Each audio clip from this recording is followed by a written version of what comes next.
안녕하세요. 결혼하고도 정신 못 차리고 시댁이 자기 가정이라고 생각하는 남편과 이혼을 결심한 30대 여성입니다. 사실 애도 있고 그래서 어떻게든 이 시기를 슬기롭게 극복해 보려고 했는데 아무리 저 혼자 그런 생각을 하면 뭐 하겠어요. 손뼉도 마주쳐야 소리가 난다고 남편도 같이 협조를 해줘야 상황에 진전이 있을 거 아닌가요? 그런데 남편은 무조건 제가 잘못하고 있는 거라며 저 하나만 잘하면 아무 문제가 없을 거랍니다. 그런 사람하고 더 이상 무슨 대화가 되겠어요. 남편하고는 아는 언니의 소개로 만났습니다. 당시 저는 건강상의 이유로 잠시 일을 쉬면서 여러 가지 운동을 배우기 시작했는데 아는 언니가 자기 지인 중에 운동에 일가견이 있는 사람이 있다면서 굳이 자리를 만들어주겠다고 하더라고요. 솔직히 내키지는 않았지만 그래도 언니 딴에는 신경 써주는 건데 거절하기도 그렇고 또 한편으론 그런 사람 한 명 정도는 알고 지내도 나쁠 건 없겠다 싶대요. 그래서 언니에게 한번 만나보겠다고 하고는 그렇게 소개를 받게 된 사람이 바로 지금의 남편이에요. 평범한 직장인이던 남편은 알고 보니 대학 시절 체육학과를 전공해서인지 언니 말대로 다양한 운동에 해박한 지식을 갖고 있었습니다. 한참 사귀던 당시 저는 다른 무엇보다도 남편의 성실한 성격에 매력을 느꼈어요. 남편은 퇴근하기가 무섭게 헬스장으로 향하는 소위 바른생활 사나이였기 때문이지요. 그리고 술, 담배는 전혀 하지 않는 데다가 여자에게도 별 관심이 없었으니 솔직히 제가 신경 쓸 만한 상황이 한 번도 없었답니다. 사실 제 친언니는 친구가 정말 많은 형부하고 결혼을 한 탓에 여러 가지로 소가리를 많이 했어요. 특히나 남자는 인간관계가 중요하다면서 얼마나 술자리가 잦았는지 언니가 몇 번이나 친정 부모님 앞에서 눈물을 흘리기도 했지요. 그래서 저는 절대로 술자리 좋아하는 남자는 만나지 않겠다고 다짐했는데 그런 면에서 남편은 정말 제 이상형에 가까운 사람이었네요. 사귄 지 2년 만에 남편에게 정식으로 프로포즈를 받고 저는 2번 고민할 것도 없이 예스를 외쳤습니다. 그리고 양가 가족들과 친구들의 축복을 받으며 부부의 연을 맺게 되었지요. 그때만 해도 저는 제가 정말 지극히 정상적인 집구석에 시집을 갔다고 믿었습니다. 집이 아니라 집구석이라고 표현하는 건 생각만 해도 지긋지긋해서 그래요. 정말이지. 시어머니든 남편이든 둘 중 한 명이라도 진작에 본색을 보여줬다면 오늘날 제가 이렇게 이혼을 생각할 일도 이런 사연의 주인공이 될 일도 없었을 텐데 생각할수록 분할 뿐입니다. 결혼 전 시댁에 인사를 드리러 갔을 때도 시어머니는 당신이 딸이 없어서 늘 한이었다며 저하고 모녀 사이처럼 지내고 싶다고 몇 번이나 말씀하셨습니다. 그리고 실제로도 저에게 무척이나 잘해주셨어요. 가만히 앉아있어라. 아무것도 하지 말아라 늘 입버릇처럼 그렇게 말씀하실 정도로요. 하지만 아무리 어머님이 그렇게 말씀하신들 결혼하겠다고 인사드리러 간 예비며느리가 어떻게 가만히 있었겠어요? 가시방석에 앉은 듯 얼마나 불편한 자리였는데요. 그래서 어머님이 굳이 시키지 않으셨어도 잔심부름 거들어가며 그렇게 눈치껏 행동하고 그랬습니다. 그리고 속으로는 그래도 정말 이런 시부모님을 만나다니 나는 정말 운이 좋은 사람이구나 생각했지요. 그런데 막상 식을 올리고 뭐랄까요? 진정한 의미의 가족이 되고 나니 어머님이 정말 저를 딸처럼 편하게 생각하신 건지 툭하면 저를 상대로 삐지시는 거예요. 사실 남편에게는 위로 5살 많은 아주버님이 계세요. 그리고 아주버님은 일찍이 결혼을 하셨고요. 그런데 딸이 없어 저와는 모녀 사이처럼 지내고 싶다는 어머님이 어째서인지 형님과는 영 사이가 편치 않아 보였습니다. 그래서 남편에게 어머님하고 형님하고 사이가 별로냐고 물으니 남편이 저더러 형님이 이상한 사람이라고 하더라고요. 어머님은 그저 형님하고 가깝게 지내고 싶어 하셨을 뿐인데 형님이 벽을 쳤다나 어쩐다나 하면서 아주 열불을 내대요. 그리고 그때만 하더라도 제가 형님하고 몇 번 대화를 나눠본 적도 없고 그래서 솔직히 형님이 어떤 사람인지 전혀 몰랐거든요. 그래서 남편 이야기만 듣곤 형님 성격이 좀 까칠한가 보다 그렇게만 생각했습니다. 그런데 이게 웬걸. 제가 어머님을 겪어보니까 까놓고 말해서 형님이 아주버님이랑 이혼을 안 하는 게 용하다 싶을 지경이었어요. 돌이켜 생각해보면 모든 문제가 시작된 건 시부모님이 저희 부부가 사는 지역으로 이사를 오시면서였어요. 결혼을 하고 얼마 지나지 않아 원래는 다시 복직을 하려고 했었는데 제가 임신을 하면서 그 계획이 미뤄졌거든요. 그런데 어머님께선 굳이 제가 임신해 있는 동안 옆에서 거들어주고 싶으시다며 이사를 감행하셨습니다. 그리고 아무리 어머님께서 저에게 잘해주셨다 하더라도 아무렴 친정어머니만큼 편할 수는 없잖아요. 어머님이 오시겠다 하는데 제가 아무리 배가 나온다고 한들 옷 한 벌을 편하게 입고 있을 수도 없었고, 그러다 산딸이 코앞으로 다가왔던 어느 날 다른 날과 다름없이 어머님께서 지금 저희 집에 오시겠다며 연락을 해오셨습니다. 그런데 친정어머니가 이미 와 계신 상황이었거든요. 그래서 어머님께 지금 친정어머니가 와 계셔서 안 될 것 같다고 말씀을 드렸어요. 그랬더니 어머님 목소리에 냉랭한 기운이 싹 돌면서 알았다는 한마디와 함께 전화를 딱 끊으시더라고요. 그리고 솔직히 그런 어머님의 반응이 꺼림직하긴 했지만 그래도 친정어머니가 앞에 계신데 어머님한테 전화해서 가즈나 양과 애교로 기분을 풀어드리는 것도 그렇고 해서 그냥 내버려뒀어요. 말이 나와서 말이지만 임신한 저를 챙겨주시겠다는 말씀은 여벌이었고, 툭하면 그렇게 삐지시고 하는데 저도 호르몬이 미친 듯이 날뛰는 시기에 매번 어머님 비위 맞춰드리는 게 여간 고역스러운 게 아니었습니다. 하지만 이런 이야기를 남편에게 하면 남편이 한다는 소리는 늘 그래도 어쩌겠냐, 어머님 딴에는 너한테 잘해주고 싶어서 그러시는 거니 네가 이해해라 였거든요. 한마디로 도움이 안 되는 소리만 했던 거지요. 어쩌다 제가 한 번은 그러지 말고 당신이 나서서 어머님한테 잘 돌려서 얘기 좀 해주면 안 되겠냐고 부탁도 해봤는데, 그러면 어머님이 서운해하실 게 뻔하지 않냐면서 자긴 그런 잔인한 소리는 못한다나요. 그리고 그때 예를 들어 어머님과 제가 맞붙게 되는 상황이 닥치면 남편이 과연 누구 편을 들까 하는 의구심을 처음 갖게 되었던 것 같아요. 아무튼 그렇게 어머님이 멋대로 전화를 끊으시고 2시간쯤 지났을까? 친정어머니가 당신은 그만 일어날 테니 저더러 얼른 어머님께 전화를 드리라고 하시더군요.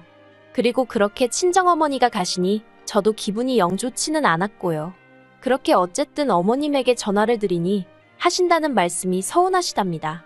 져주려고 불고기에 뭐에 이것저것 만들어놨는데 제가 대번에 친정어머니 와 계시다고 그래서 너무 속상했다나요. 참고로 저는 어머님께 불고기니 뭐니 부탁드린 적이 없습니다. 그리고 또 말이 나왔으니 말인데, 저희 어머님은 받는 사람 상황은 생각지 않으시고 당신이 내키는 대로 하시는 분이셨어요. 예를 들어 제가 콩을 못 먹거든요. 그런데도 콩이 건강에 좋다면서 한동안 콩밥에 콩조림에 콩국물에 콩콩콩콩 이러면 어머님이 해주신 건데 참아버리지도 못하고, 그리고 안 좋아해서 안 먹는 게 아니라 정말 속에서 안 받아서 못 먹는 건데 왜 맛도 안 보냐, 먹는다고 죽는 것도 아니지 않냐 하는 남편의 잔소리까지 들어야 했으니 정말 환장할 노릇이었어요.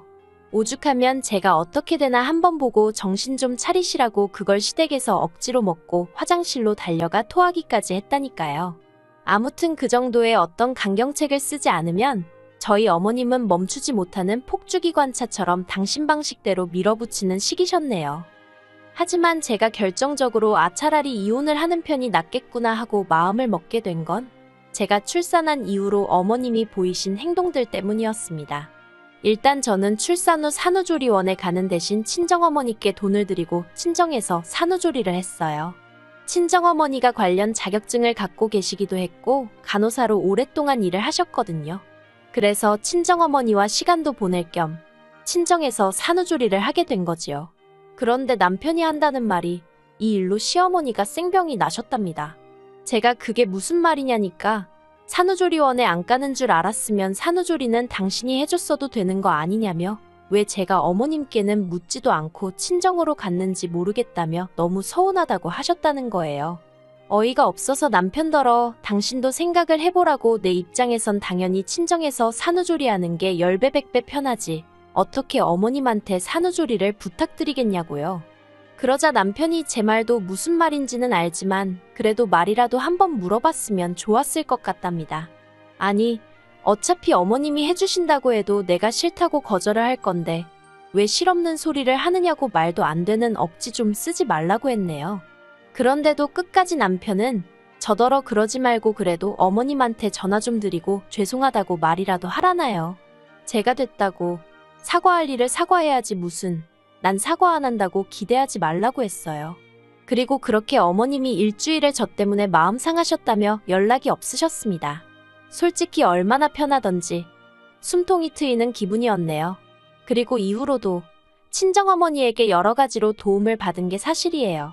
친정에서 2주 정도 시간을 보내고 집으로 돌아왔지만 애를 처음 키워보니 실수투성일 수밖에 없었잖아요. 그러다 보니 반찬이니 뭐니 그런 거 할 시간도 전혀 없었고 무엇보다 잠을 못 자니까 환장하겠더라고요. 그래서 친정어머니께 번번이 연락을 드리고 그러면 친정어머니도 금세 오셔서 제 손발이 되어주셨습니다. 이때를 생각하면 정말이지 친정어머니가 아니었으면 어떻게 버텨냈을까 싶어요. 그런데 어머님은 이렇게 친정어머니가 저를 도와주러 집에 와주시는 것도 질투를 하셨습니다. 당신도 도와줄 수 있는데 왜 매번 친정에만 연락을 하느냐는 거였지요. 그런데 솔직히 말해서 어머님은 정말 도움이 하나도 안 되는 분이셨어요. 일례로 저희 애는 품에 안겨야만 잠을 자는 편이었거든요. 그리고 등에 무슨 센서라도 달린 것 마냥 내려놓으면 내려놓기가 무섭게 잠에서 깨서 울어버렸고요. 그런데 어머님은 제가 아이를 안고 있으면 당신도 안아보게 해달라며 달라고 하시고 그래서 내키지 않아도 안겨드리면 정말 1분도 안 안고 계시다가 무겁다며 탁 내려놓으시기가 일쑤였습니다. 그러니 기껏 재워놔도 소용이 없었고 그렇게 애가 잠을 설치면 결국 제가 고생은 더 하게 되잖아요. 그러니 아무리 일손이 딸리고 도움이 필요해도 어머님 생각이 날 리가 없었지요. 어머님만 오시면 저 하고 있는 것도 신경 써야 되고 제대로 된 도움도 못 받고 그런 와중에 어머님이 행여 별것도 아닌 정말 저는 생각지도 못한 일로 삐지시진 않을지 눈치도 봐야 하고 정말 한마디로 저한테 좋은 점이 하나도 없었으니까요. 그런데 며칠 전 남편이 저한테 할 말이 있다더니 어머님 이야기를 꺼냈습니다. 사실 근래 어머님으로부터 연락이 줄어들어 다행이다 싶으면서도 또 무슨 일로 심사가 뒤틀리셨나 생각은 종종 했거든요. 그런데 괜히 연락했다 덤태기 쓰진 않을까 싶어서 남편이나 어머님한테 딱히 묻지 않았지요. 그리고 아니나 다를까 제 생각대로 어머님은 삐져 계신 상황이었고 그걸 제가 몰라준다 싶으셨는지 남편을 통해서 당신의 불쾌한 기분을 전해오신 거였습니다. 그런데 그 내용이 가관이었어요. 제가 어머님과 친정어머니 사이에서 친정어머니만 찾는다며 정말 서럽다고 하셨다는 거예요. 그리고는 저더러 친정과 시댁 사이에서 한쪽만 선택하라고 하셨답니다.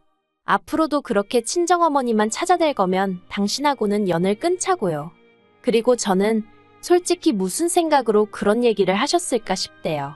당연히 제 입장에선 친정이지 시댁일 리가 없잖아요. 그래서 남편더러 정말 그렇게 말씀하셨냐니까 그렇답니다. 그래서 제가 그러면 어쩔 수 없네.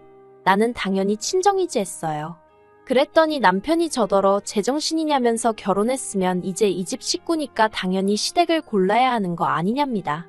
이런 상황에서 친정을 골랐다는 건 자기랑 안 살겠단 말이나 다름없는 거 아니냐면서요. 그리고 남편의 말 같자는 소리에 저는 더 이상 뭐라 대꾸해줘야 할지 모르겠대요. 그래서 제가 남편에게 역으로 물었습니다. 당신은 나하고 우리 애 그리고 어머님 사이에서 한쪽만 고르라면 누굴 고를 거냐고요. 그랬더니 남편이 잠깐 고민하는 듯 하더니 제가 어머님을 버렸으니 자기라도 어머님을 선택해야 하지 않겠냐는 거예요. 그리고 전 솔직히 믿는 구석이라고 해야 할지 그러니까 적어도 남편이 그런 한심한 대답을 할 줄은 상상도 못하고 한 질문이었거든요. 그런데 명색이 애아빠란 사람이 애는 안중에도 없고 떡하니 어머님을 고르는 걸 보고는 아, 이 인간은 아니구나. 남편으로도 애아빠로도 안 될 사람이구나 싶대요. 그래서 제가 그럼 어쩔 수 없지 않겠냐고 가서 어머님이랑 알콩달콩 잘 살라고 했습니다. 나도 친정 가서 친정 부모님이랑 우리 애랑 같이 알콩달콩 살겠다고요. 그리고 정말 어디 가서 말하기도 어이없는 앞의 사연으로 저는 남편과 이혼을 결심하게 되었습니다.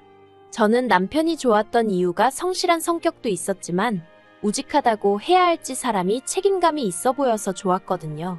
그래서 막말로 가진 것도 없고 한마디로 별 볼 일 없는 남자지만 희망이 있다고 생각하고 결혼까지 한 거였고요. 그런데 자기 어머님 일이라서 그런지 옳고 그른지도 제대로 못 보고 자기가 앞으로 정말 책임져야 할 사람이 누군지도 판단도 못하는 머저리일 줄은 몰랐네요. 그래서 남편에게 이혼하자 했더니 저더러 제 심사가 꼬여서 이 지경이 된 거라며 지금이라도 시어머니께 앞으로는 친정어머니한테 하듯이 잘하겠다고 섭섭하게 해서 죄송하다고 사과만 하랍니다. 그러면 모든 게 제대로 돌아갈 수 있다면서요. 하지만 저는 그럴 생각도 절대 없고 변호사 사서 고부 갈등으로 이혼 소송을 할 생각이에요. 솔직히 막말로 어머님께 하지도 않은 잘못을 빌며 사과드린 게 하루 이틀 일이 아니고 그러니 한 번 더 한다고 크게 문제될 것도 없어요. 그렇지만 매번 이렇게 숙여드리다간 정말 제 팔자가 남아나질 않겠다 싶어서 지금이라도 아니다 싶은 이 선을 끊어내야 할 것 같습니다. 남들은 시어머니가 며느리랑 가까워지고 싶어서 그런 건데 며느리가 너무하다 할지도 모르겠어요. 하지만 시도 때도 없이 미친 여자 널뛰기 하듯 오르락내리락 하는 어머님 심사 맞춰드리는 거, 이게 얼마나 고역인지 안 해본 사람은 모를 겁니다. 어휴.